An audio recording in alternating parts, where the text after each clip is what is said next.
Welcome back. In today's lecture, I am going to talk about the fundamental concepts of the calculus of variations.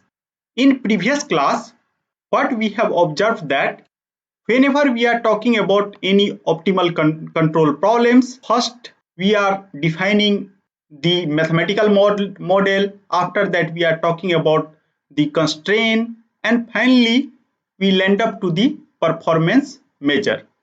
And we have seen that how to define performance measure whenever different classes of problem basically comes into picture. So after defining the performance measure, main objective behind the optimal control problem is to determine a function that minimizes a specified performance measure, and it is possible to show that I can also categorize that performance function as a some new terminology that is called functional. So in this particular lecture, we are going to understand that what is relation between function and functional. We are also going to see that what is relation between calculus and calculus of variation, or how basically one can extend the well-known results of calculus to calculus of variation, because finally I have to deal with the functional, and in order to deal with functional, just knowledge of calculus is not enough. We need the idea of calculus of variation. So in this lecture I am just going to give or going to collect the all fundamentals that is required to solve any optimal control problem. It means that we have to take care about the performance measure, their minimization or maximization based on our objective. So let us try to understand the analogous problem whatever we are already seen in calculus. That in calculus, first we are defining, in first chapter if you see that we are defining the function, and after that we are talking about limit, and after that we are talking about the differentiability, and finally after defining the differentiation or differentiability we are talking about the maxima or minima. So calculus actually also gives us the idea to determine a point that yield the minimum value of a function. So here you can see that we know from the knowledge of the school calculus, I am telling that if I have some function, then how to calculate the minimum value of that function, and somehow that basically lying at certain point. Another remark that today's lecture we are going to extend that kind of calculus to some kind of new calculus, and that is again a branch of mathematics. Actually almost all control system if you see, that is somehow belongs to the applied mathematics. So again we have to learn, we have to explore the branch of mathematics that is useful to solve optimization problems, and that particular branch of mathematics is called the calculus of variation. And due to that reason, in today's lecture I am going to focus the fundamental results that is parallel to the calculus, and after that we are going to see that suppose that if I have certain kind of performance measure, then how to talk about the minimization of the performance measure. So let us recall again the definition of function, and after that I am going to extend and tell you that what is difference between basically function and functional. So I hope that you all are already aware about the definition of function. So whenever we are talking about a function, f is a rule or correspondence that assign to each element q in a certain set D a unique element. Whenever you are talking about function, then that is very important. So what we are telling that you can consider some kind of set, and this set I have defined as a D, and after that I have collected some element. Suppose that I have some element and I am giving q as, and after that what we are telling that I have certain set that is called R. So it is mapping somehow, somewhere it is mapping, and whatever mapping that is also unique, and basically this mapping from this to this, if that is unique, then we are telling this as a function. So somehow function is nothing but some kind of rule which map element from this particular set to another set such that uniqueness relation will preserve. And I have already told you that in first class that whenever we are talking about any engineering system, and most of time that engineering system, if you see the definition of dynamical system, then we are telling that I have certain kind of input, and if I know the some kind of internal condition, then uniquely I can able to predict the output, and again this particular block will satisfy the property of function. So whenever we are designing any engineering system, automatically this definition comes into picture, and you all are well aware that D is called the domain of function f and R is called the range of function, and if you see the whole picture, then that is called codomain. Now what happens that whenever we are talking about any dynamical system, then they are evolving in certain space, and I am assuming that that is evolving in this n-dimensional Euclidean space. So it means that each particular point, or if they are moving or going passing through some point, then they have n number of coordinate system, and if you see the distance of this particular point from here, then that is defined like this. You all are already learned about this, and somehow you can see now, if we are here, then I have certain value of q1, q2 and qn.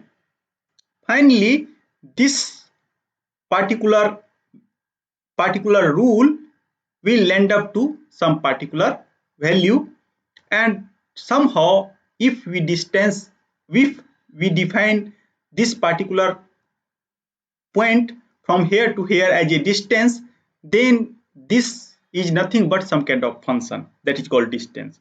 Now let us try to understand that what is meaning of functional.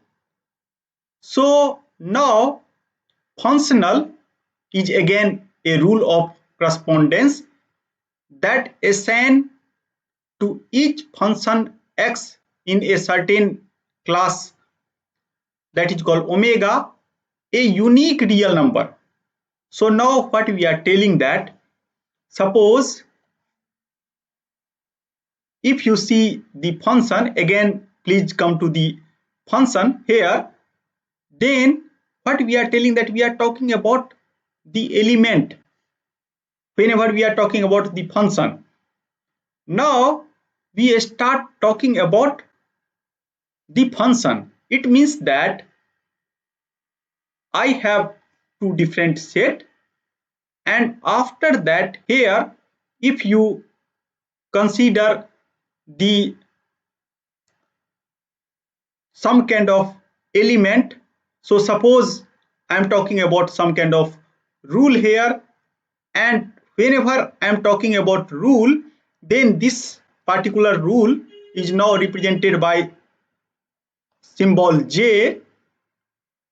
What we are telling according to this definition that each function x in a certain class omega. So suppose that this is omega, and after that we are considering some kind of function here.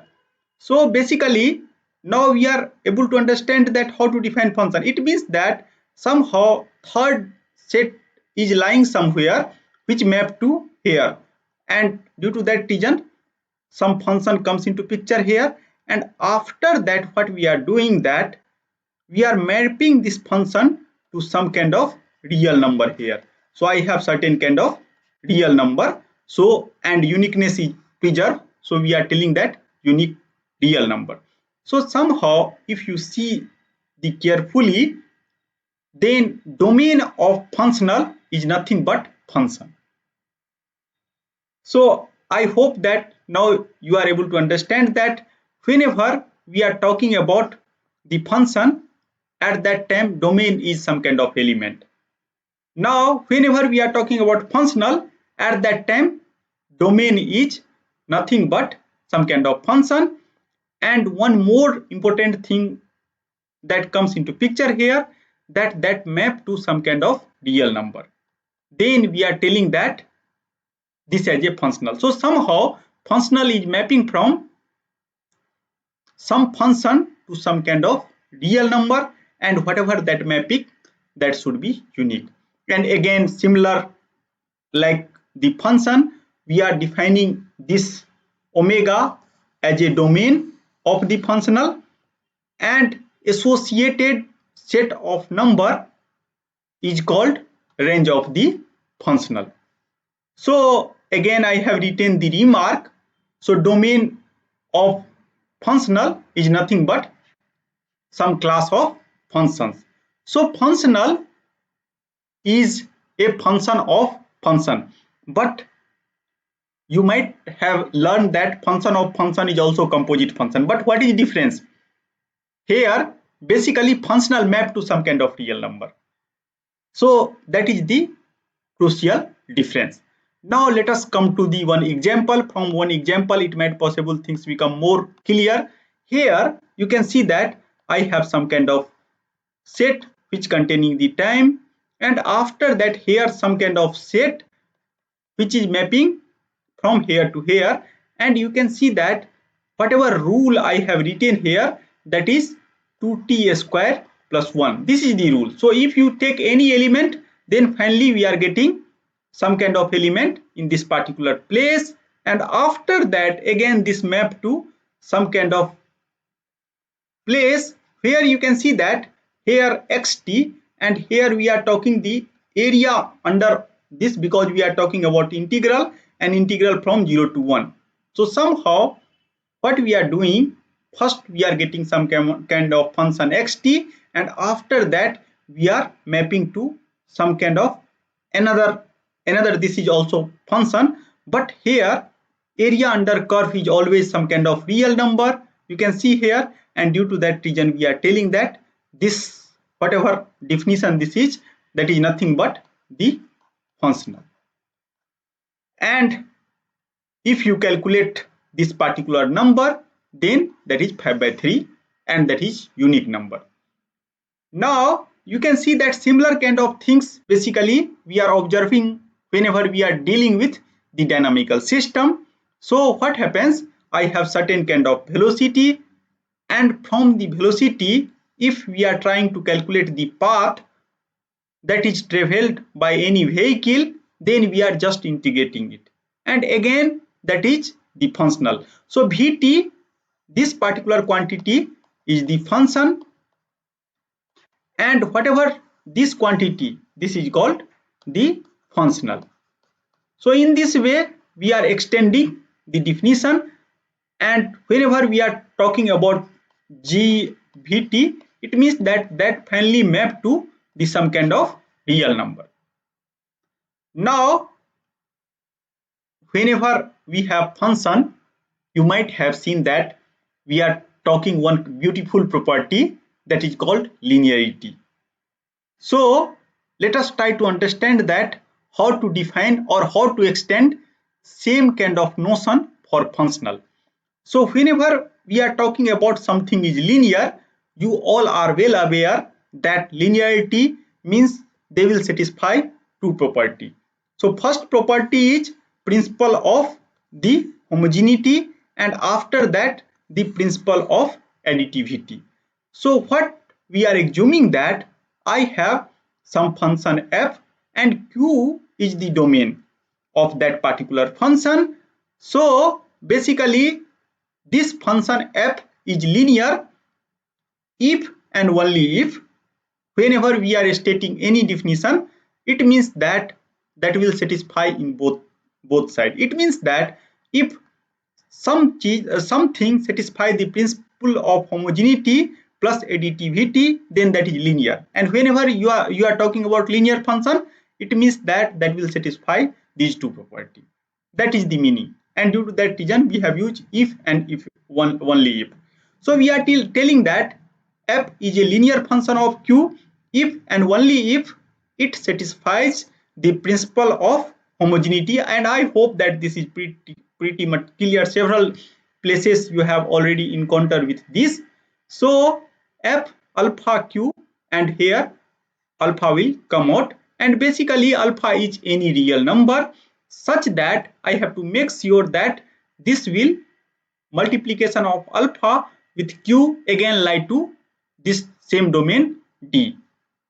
Now again, because we are talking the linear relation only inside this set, and due to that reason we have some kind of extra restriction here. Similarly, I can extend this kind of things for additivity. It means that whenever we are talking about additive function, so f q1 plus q2 equal to this, and again whatever addition that should be lie inside this same set, that is domain. And it is pretty simple to check that ft equal to 5t is a linear function. So what you can do, you can take check these two property, that is homogeneity and linearity. So I have checked the homogeneity property, and similarly I have checked the additivity property, and due to that reason we are telling this function as a linear. Now what we have done, we have repeat same kind of exercise for another function, and what we are now going to do, that we have taken some kind of function gt, that is 2 by t. Now g alpha t, if you change the domain here if something is not there, it means that this is t. So finally here I have something like alpha into t, and if you just multiply this quantity, then you have again 2 by t. So it is not difficult to show that for all alpha basically, and alpha again belongs to some kind of real number, actually this equality will not satisfy. And due to that reason we are telling that this particular function is not linear function, or you can also tell that is non-linear function. Now let us come to the functional. So similar way I can extend the definition for the linear functional, and whenever we are doing the extension, then at that time we have to just care the domain of function, and finally about the mapping, because whenever we are talking about functional, it means that class of function whatever we have taken, that should be mapped to some kind of real number. And due to that reason we have coined this definition that J is a linear functional of X if and only if. I have already told you that whenever you are stating any kind of definition, then please be sure that if and only if condition will come into picture. It means that if condition will satisfy, then that will satisfy the definition, and meaning of definition is those two conditions. But that is not the case if you see some kind of theorem or some other kind of things. So I will come or discuss that kind of things in some other part of this course. So satisfy the property of again homogeneity, and again x is the function for all real number alpha, such that again this kind of restriction we have. And after that similarly I can talk about the additivity, and again since my domain is restricted, so we have to make sure about this. Now let us try to see that I have suppose this kind of function where x is the continuous function of t. Now we are going to check that this is basically linear or not. So again I have to check just two property. I have to make sure that homogeneity will satisfy. So here you can clearly see that homogeneity will satisfy, and after that we have to check for the additivity, and due to property of definite integral I can tell that this will also holds, and due to that reason I am telling that whatever functional I have defined, that is basically linear. Now let us come to the second class of function. So I have just actually updated my function. So x is again continuous, but I have taken a square here. So now let us see the property, and it is possible to show that actually this homogeneity property is lost, and due to that reason we are telling that this particular functional which map from function x t to some kind of real number is no longer linear. Why I am telling real number? Again you can see that whenever we are calculating definite integral, it means that some kind of real number that is going to comes into picture, and due to that reason we are telling this as a functional. So xt means continuous function is my domain, and finally this mapping jx is basically whatever the j is some kind of functional you can tell of x. Now you might have seen that whenever we are talking about optimal control problem, at that time we are defining some kind of performance function, and performance function somehow map to some kind of real number. And why that is important? Because if something is real number, then I have one choice, that whenever we are talking about real number, then I have just three choices. It means that if I have two quantity, then I can tell that a greater than b, suppose a and b, or b greater than a, or a equal to b. So I have just three choices if we are in one dimension. So it is possible to compare, but if you are in higher dimension, then just you can talk about the equality, but you cannot able to compare two quantity, and due to that reason I have to define some kind of functional whenever we are dealing with some kind of optimal control problem. Now suppose you have defined two different performance function. So how you can tell that two different functions, which one means, suppose I have two different function. So how to talk about the closeness of two function?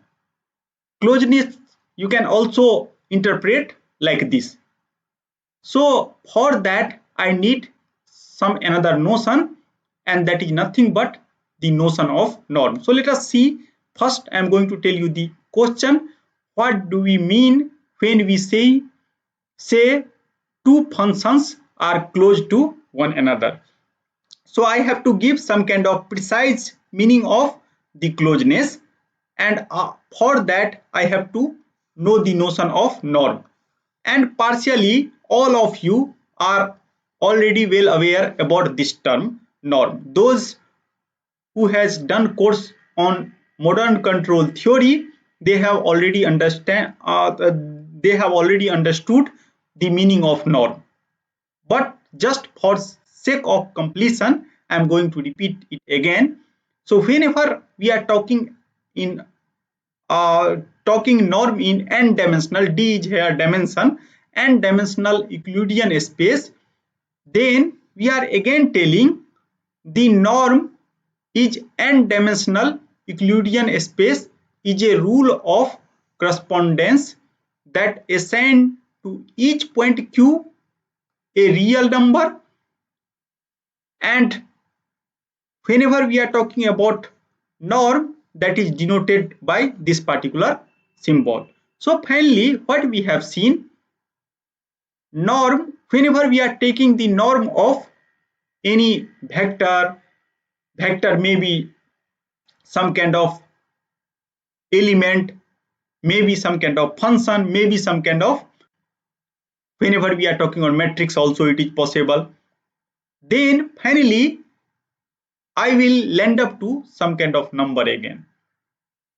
So after that, whenever we are defining norm, then we have to check certain kind of property.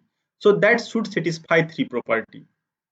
And first property, you can see that norm of any quantity is always positive, and zero only when that quantity equal to zero. So some vector, we are, suppose you are calculating the norm of some vector. So whenever the each and every element of that vector is zero, then only I can tell that norm equal to zero. Otherwise, that is always positive.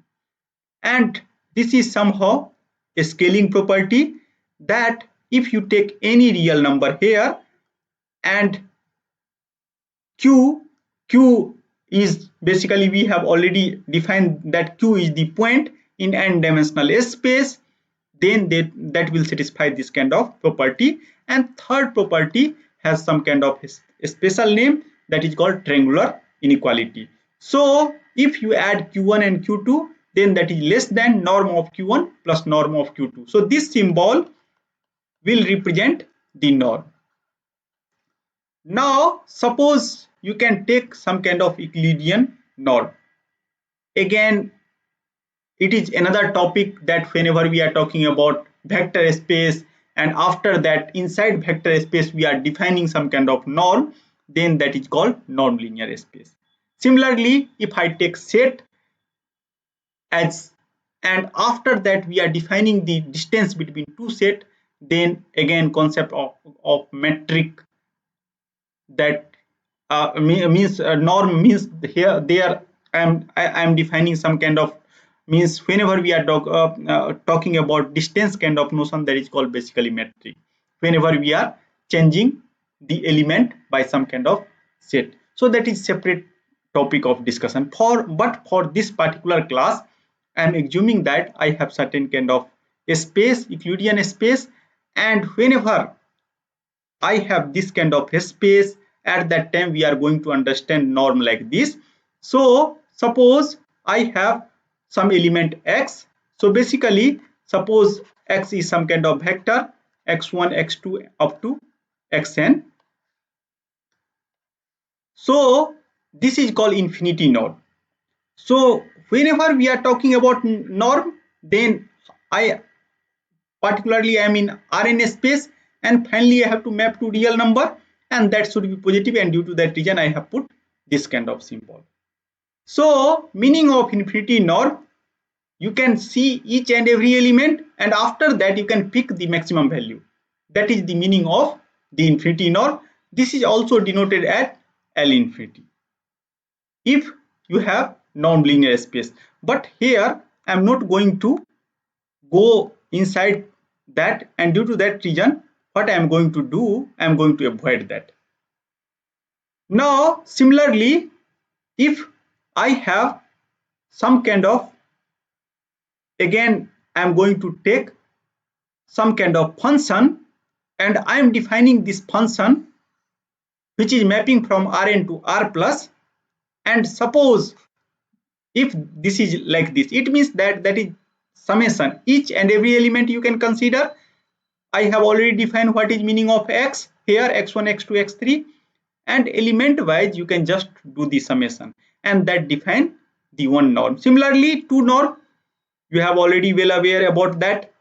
You can take a square of each and every term, and after that you can do the summation by taking 1 by 2, and this is the representation. Similarly, I have generalization that is called p norm, and again I can define like that.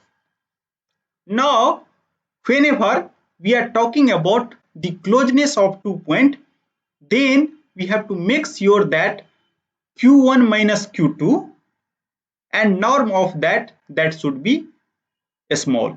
If that is small, then we are telling that 2 point in higher dimensional space that is close to each other, because you know that in higher dimensional space it is very difficult to tell that which one is larger, which one is smaller. So due to that reason, I can just able to talk about the closeness, or somehow you are identifying your neighbors. Similar kind of things I can generalize for the functions also. So first let us try to understand this, that set of point that satisfy this kind of condition. Here this represent the two norm. So suppose whenever you are talking about two norm, so q1 and q2 here, it means that I can define like this: q1 square plus q2 square, and after that either you can take absolute value or not, because square is there, so equal like this.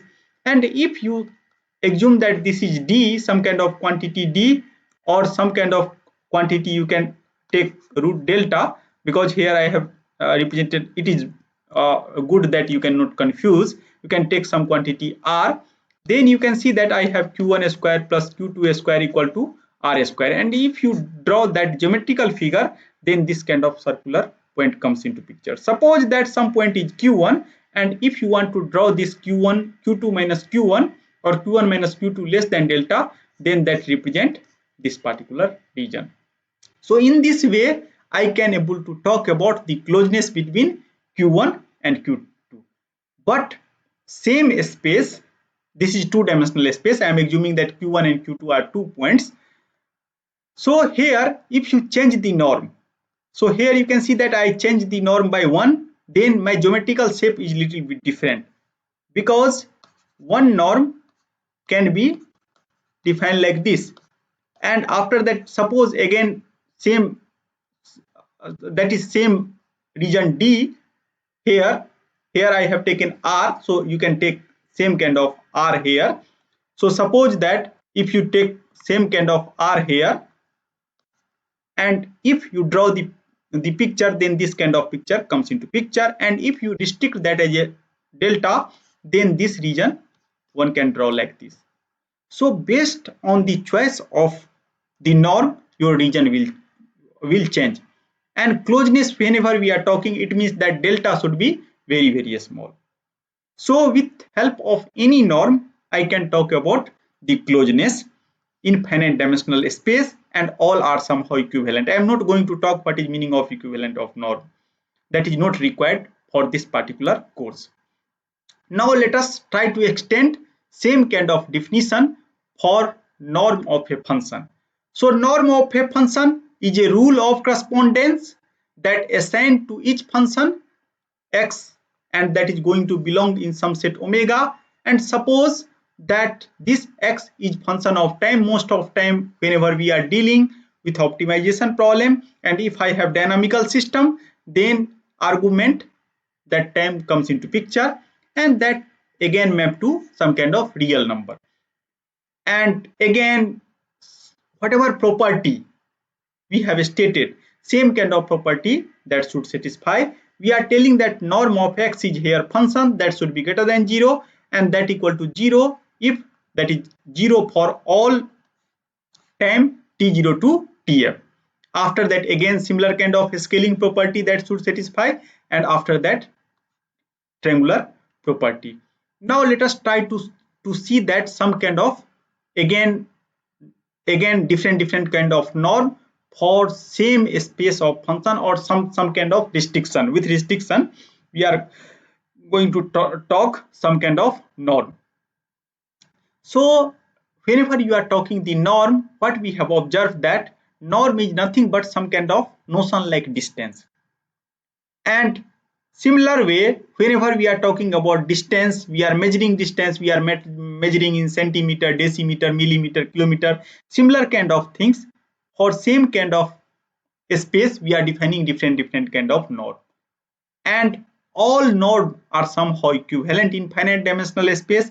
But if you have some kind of infinite dimensional space, then that relation or some kind of equivalence relation will not hold.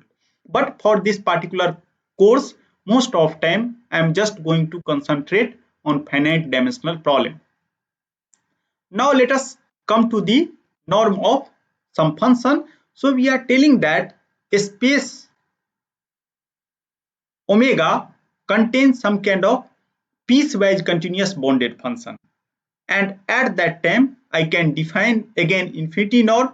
So whenever you see the function, and suppose that if function, so now you can also think like this, suppose that this function is m dimensional function. So what happens, at some particular moment of time I have u1t, I have umt, like that, means this particular function, and for each time instant, basically as t is changing, basically this particular function is changing. So if you see for one particular time instant, then what happens, you have some particular number here, after that you can extract the maximum value. So again here I have written supremum. So in order to understand maximum and supremum, just you can understand like this. Suppose that you have some kind of quantity and that will lie between these 2 points. So 2 is included here. So I know the minima, but I do not know maxima, because 3 at 3 I have some kind of open bracket.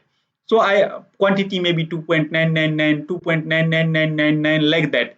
So I cannot talk about maxima. At that time we are just talking about supremum. It means that this is 3, means that is not included in set, because if you see this set, then 3 is not included, but I can tell that 3 as a suprema.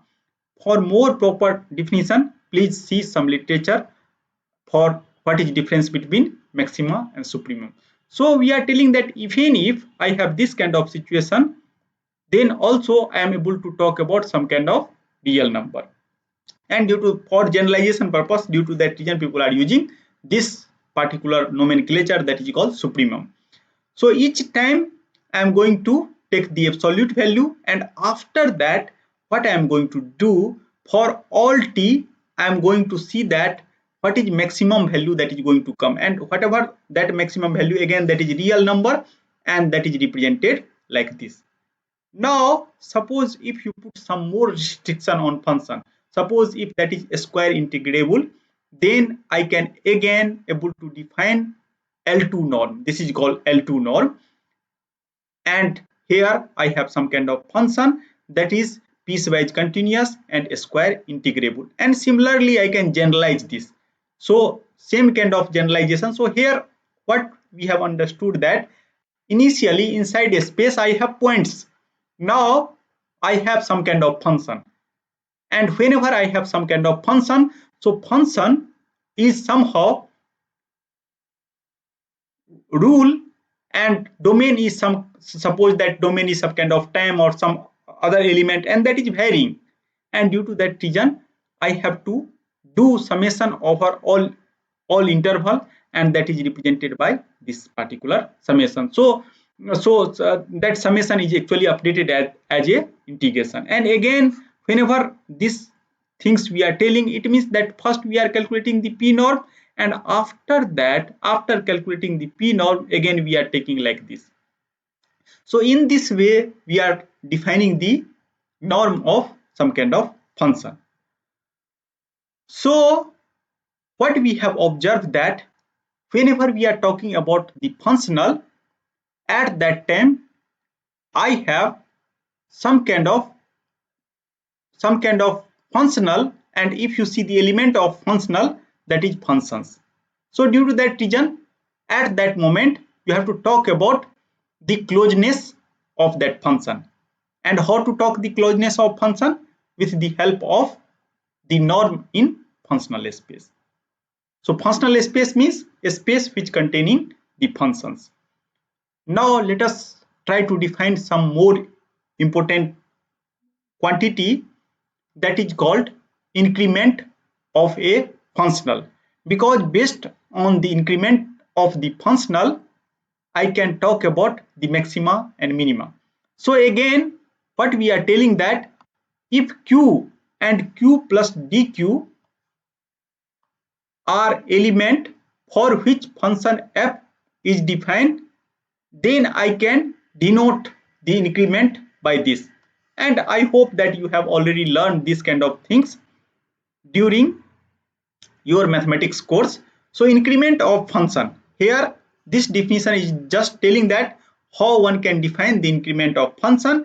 And suppose, for example, if I have this function, then every place I have to just change q by q plus delta q. So here basically q is q1, q2, so two element, and after that whenever we are talking about increment, so here q1 square plus 2q1 and q2, and since we are talking about the some kind of function that basically map to some kind of real number, you can see here everywhere. So whenever we are talking about this kind of increment, so finally that will also come to the some kind of real number. So this manipulation you can easily able to understand. In this way I can define the increment of any function. Now let us try to understand that how to define the increment of functional. So now suppose element, so element of functional, you already know that inside domain of functional always we have function. So now I have two functions. So I have taken one function as a x, and their neighborhood I have taken this function x plus delta x, because I can take some function that is closer to x, because I know that how to define closeness of two functions. So in the neighborhood of x I have taken x plus delta x are the function for which the functional j is defined, and then increment of the functional now I can define like this. So same kind of, actually everywhere you try to understand that whenever we are talking about the function, at that time we are talking about element may be anything. Now whenever we are talking about functional, then at that time element is very specific, that is some kind of function, and after that same way I can define the increment of functional. And basically this, suppose I have x, and after that increment I am taking x plus delta x, that is called variation of function.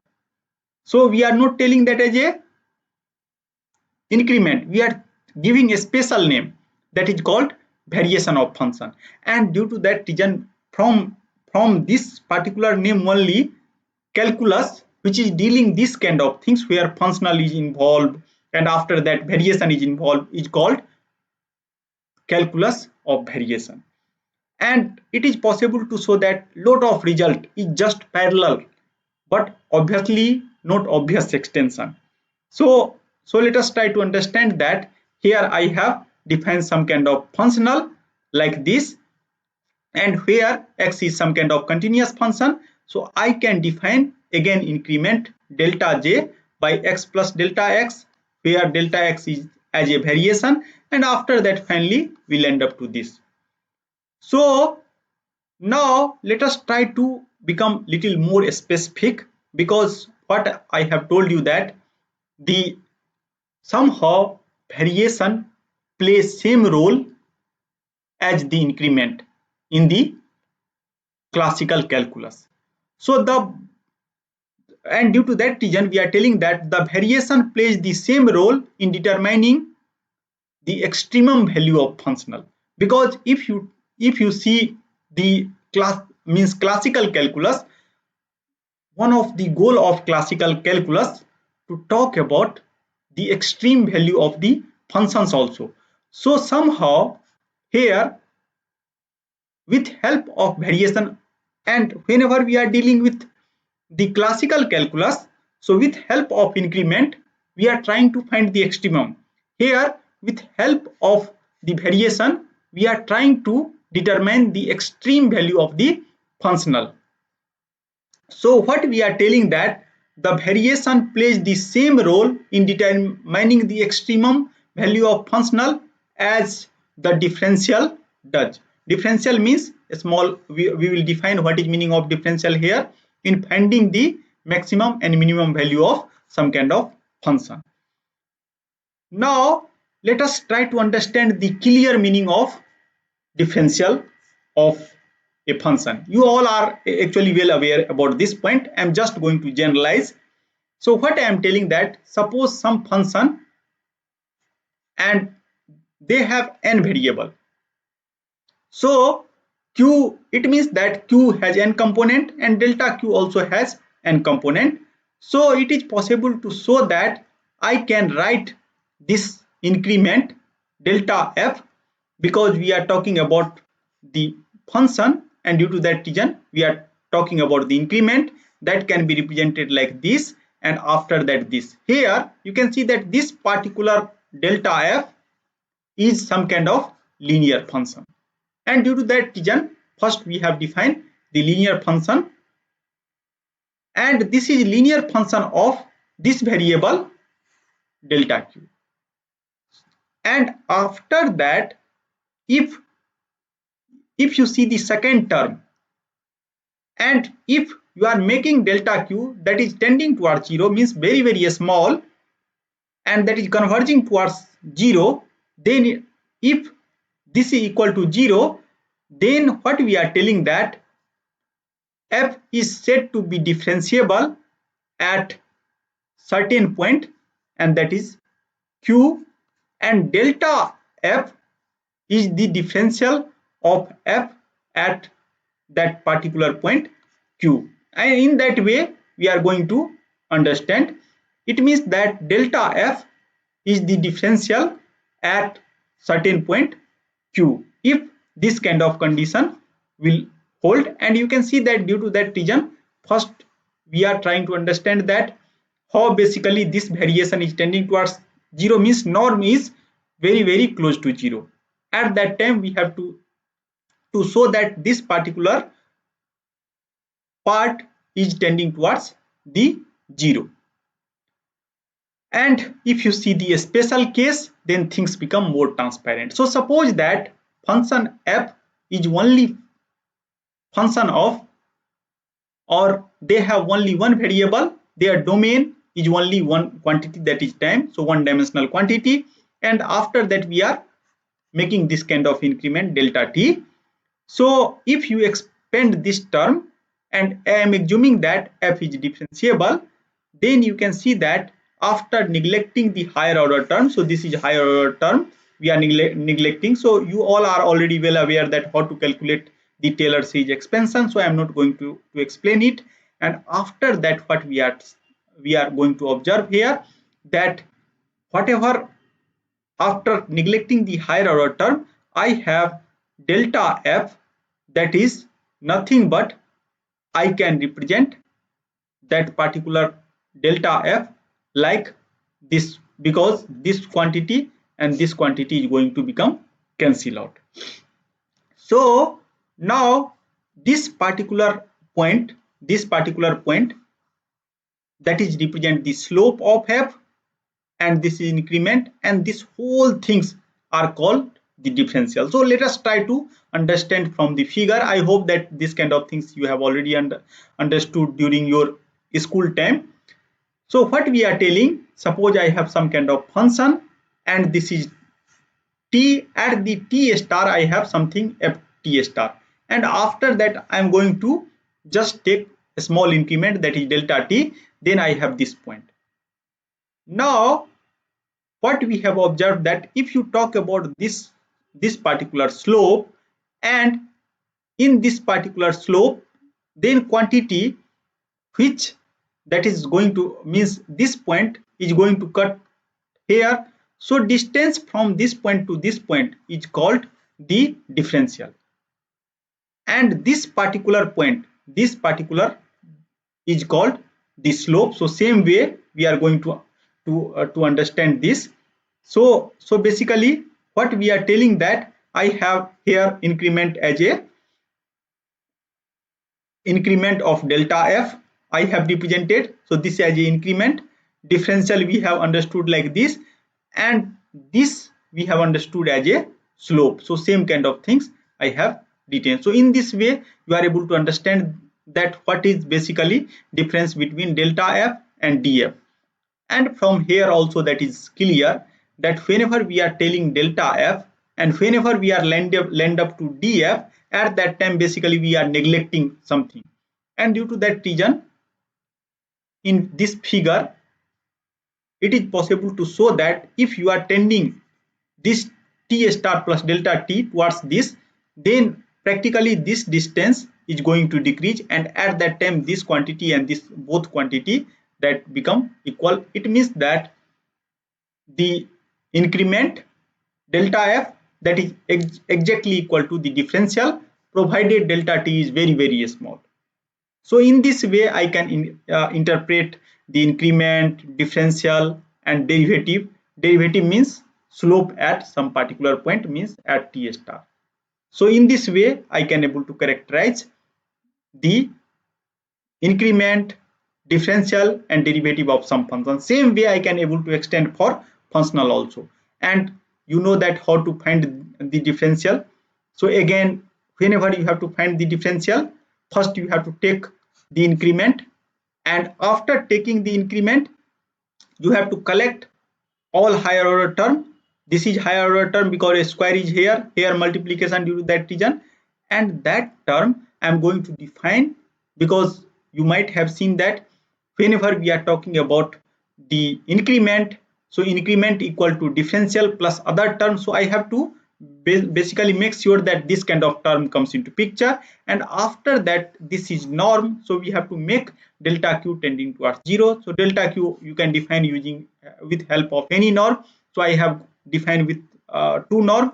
So I am dividing and after that multiplying with same quantity, and after that, so this quantity is basically now nothing but g q and delta q, and after that what I am going to make sure that that equal to 0. So whatever quantity that will comes into picture, that is called differential. So in this way I can calculate the differential. So how to proceed and how to calculate differential of some particular function?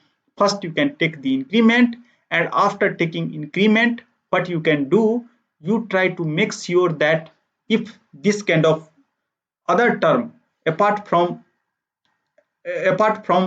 the linear term, this is linear, please check it, this is linear or not, in terms of delta q1 and delta q2. So that is not linear in terms if you see in generalized sense, but at least that is linear in delta q1 and delta q2.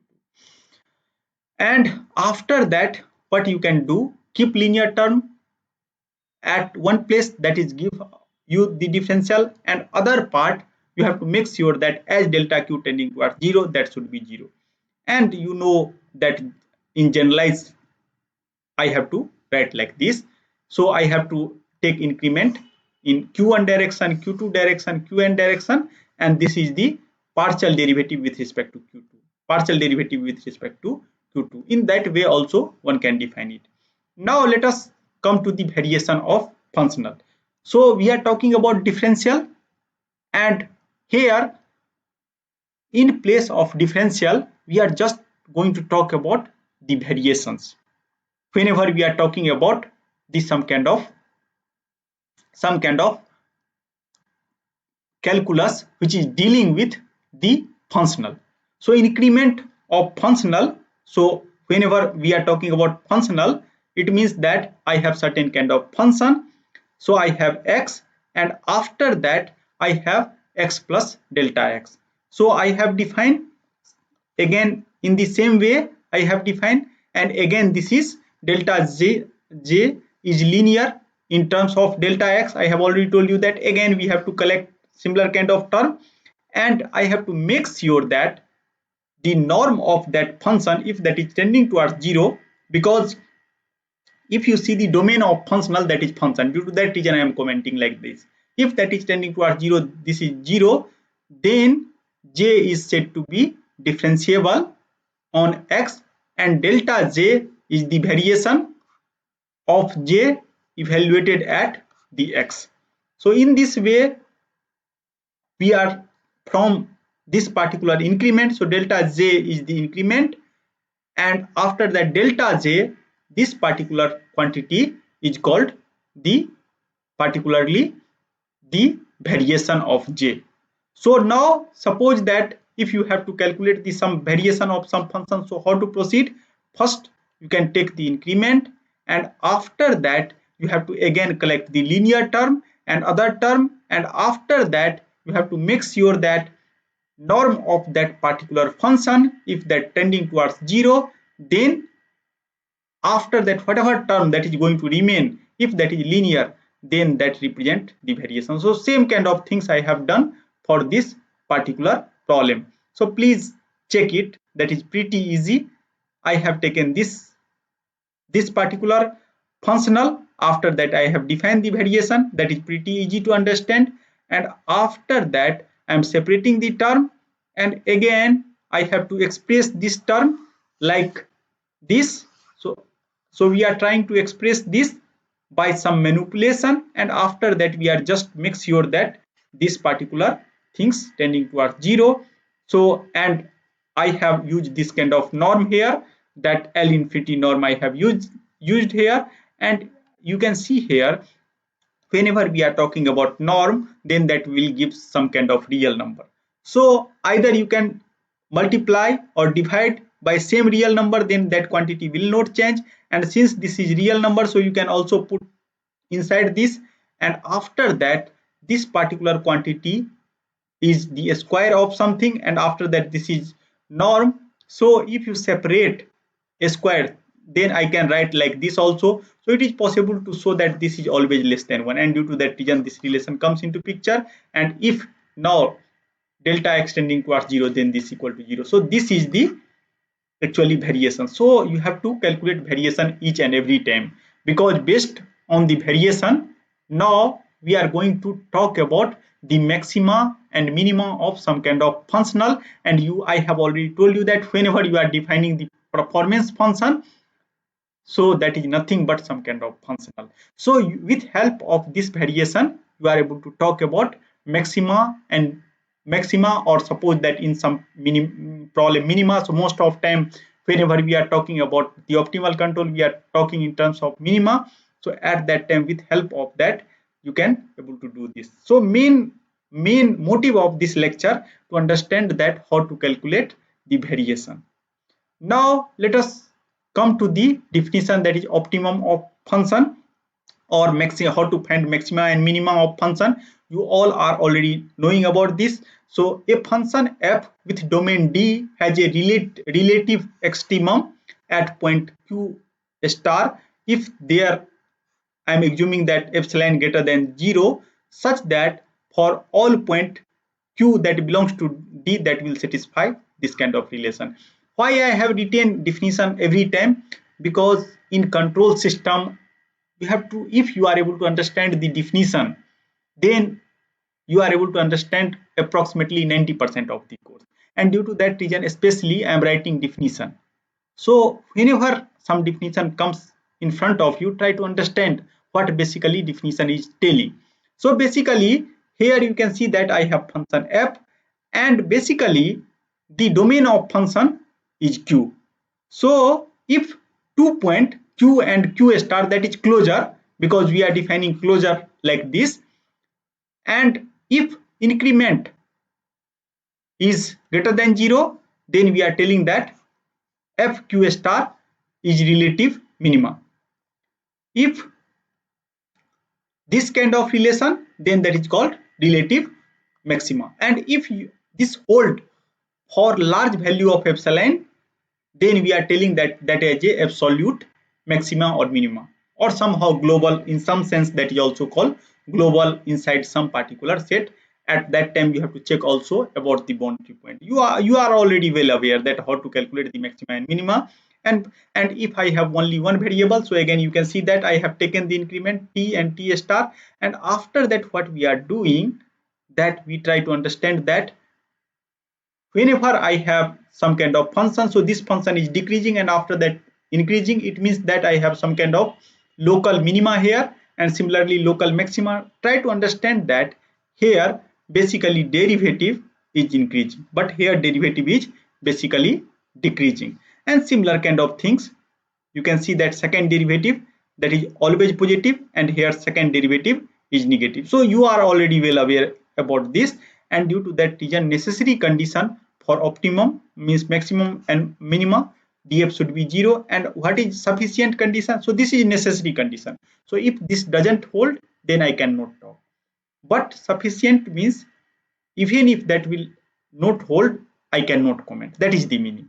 So if that is greater than 0, then I have minima, and if that is less than 0, then I have maxima. So df represent the actually differential. So second differential, if that is less than 0, then I have maxima, and if I have this kind of things, then that is called a stationary point or inflection point. So I am not interested on this particular thing. Now you can see that I am going to talk about the optimum of functional. So first I am stating the definition of calculus, and after that we are going to see that what kind of result one can extend from calculus to calculus of variation. And calculus of variation, whenever we are talking, most of time we are talking about functional, and due to that reason we have to again state result, every result in terms of the functional, and we also know the domain of any functional is function. So we have to talk everything in terms of finally in terms of some kind of function. And so a functional j with domain omega has a relative extrema at x star if there is epsilon same like this, and for all function x in omega, if that will satisfy the closeness property. I have already told you that how to define the closeness of two function. Increment j has same sign, same like the function, and relative minima if that is less than 0, and j and if that is greater than 0, then we have relative minima and maxima if that is less than 0, and finally come to the fundamental theorem of calculus of variation. So this is very important for our purpose, and based on this we are going to minimize our performance measure. So q star to be a candidate of optimum, the first variation j must be 0 on q star, this particular point, and it means that I have to calculate the variation. And whenever you are calculating the variation, you can see that during the increment we have basically two terms. One is variation, and after that I have higher order term. So variation term is linear with respect to second argument, and if that is equal to 0 for all admissible value of delta q. So delta q, I have to talk that either we are talking in which particular set. So due to that reason we are telling that admissible. So based on our problem we again come that what is meaning of admissible here. So this is the necessary condition. So I have to again make sure that variation equal to 0. Similarly, in classical calculus we are talking about the differential equal to 0. Here we have to talk about the variation equal to 0.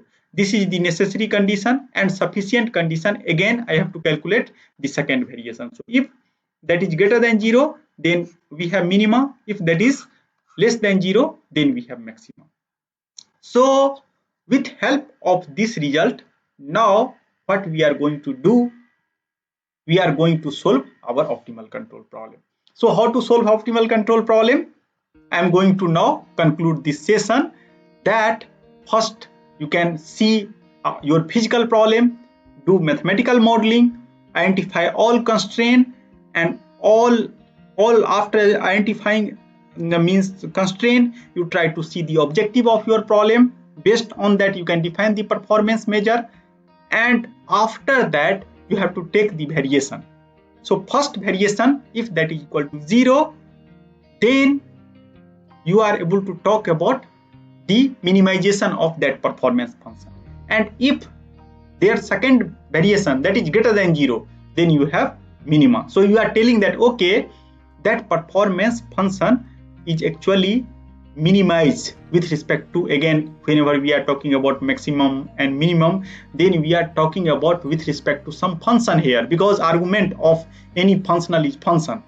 So whatever function that lie or admissible function, so that one, that particular function if you will select, or that means it means that if you select control as that particular function, then that gives the minimum value of your performance function. And due to that reason this lecture is very important. And with this remark I'm going to end the today's lecture. So thank you very much.